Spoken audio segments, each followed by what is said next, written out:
It began on a cold Tuesday night. The house was quiet, wrapped in the kind of silence that only exists after midnight. The family was asleep, father, mother, and their teenage son. But at exactly 12:06 a.m., something broke the stillness.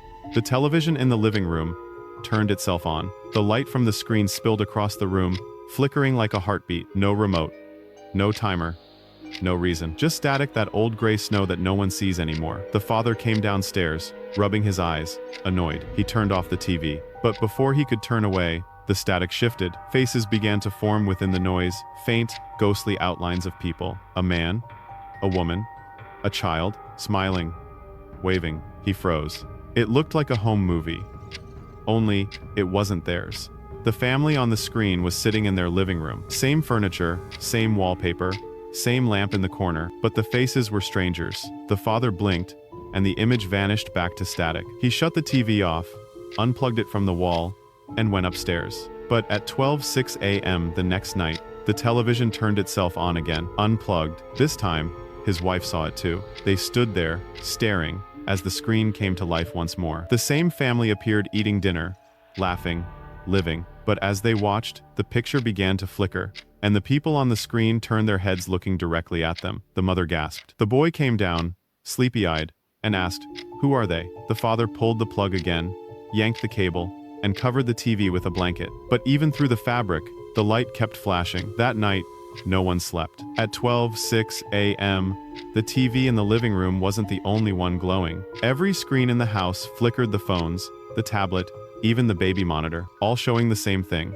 that smiling family. On the third night, they decided to record it. The father set up a camera facing the TV. He wanted proof, a reason, a glitch, something. Anything but what he feared. At 12:05 a.m., the camera's red light began to blink. At 12:06, right on time, the TV turned on by itself. No static this time. The image was clear. Too clear. The same house, same room, same sofa. But now, the family inside was standing, not sitting. They were facing the camera. The woman on the screen held up her hand and waved slowly. The man smiled wider than before, unnaturally wide. Their eyes, dark and hollow, didn't blink. The child between them whispered something the camera didn't catch. The mother reached for the remote. It didn't work. She unplugged the TV again. The screen went black, but the reflection of the family remained, faintly glowing, even with no power. The next morning, they checked the recording. The father pressed play. What he saw made his blood run cold. On the footage, the family on the screen wasn't the strangers. It was them. Same faces, same clothes, same house. Only, they were still, expressionless, frozen like mannequins. And in the background of the video, something moved. A figure, tall, pale, watching from behind the couch. The camera shook as if someone had been holding it, but no one had. The father turned the TV toward the wall, locked the living room, and threw away the remote. But that night, the sound returned. The static wasn't random anymore. It sounded like whispering. Names, their names, repeated again and again, until 12:07. By the fourth night, no one dared to go near the living room. They slept together in the same room, curtains drawn, lights on. But still, the faint glow of the television bled through the hallway. At 12:06 a.m., it came alive once more. The faint static rose like breathing. The father crept down the stairs, clutching a flashlight. Every step echoed louder than it should have. The living room was colder than before, the air thick and heavy. The television hummed, even though it was unplugged. The screen flickered to life. This time, there was no family.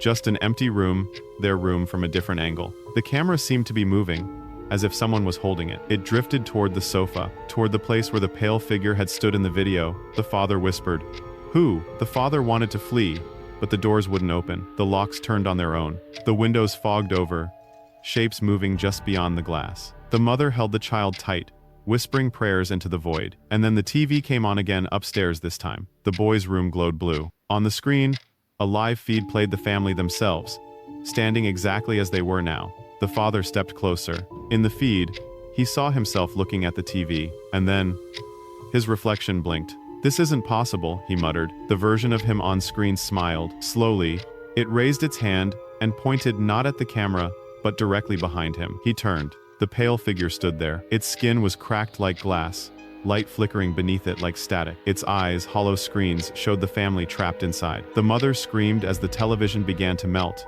faces pressing through the surface as if trying to escape. The father grabbed the child and ran, but every room led back to the same one. The living room, 12:06 a.m.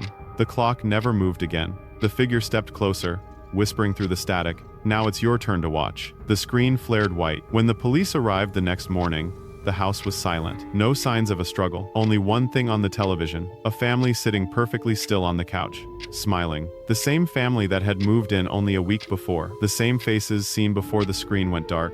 The news called it a mystery.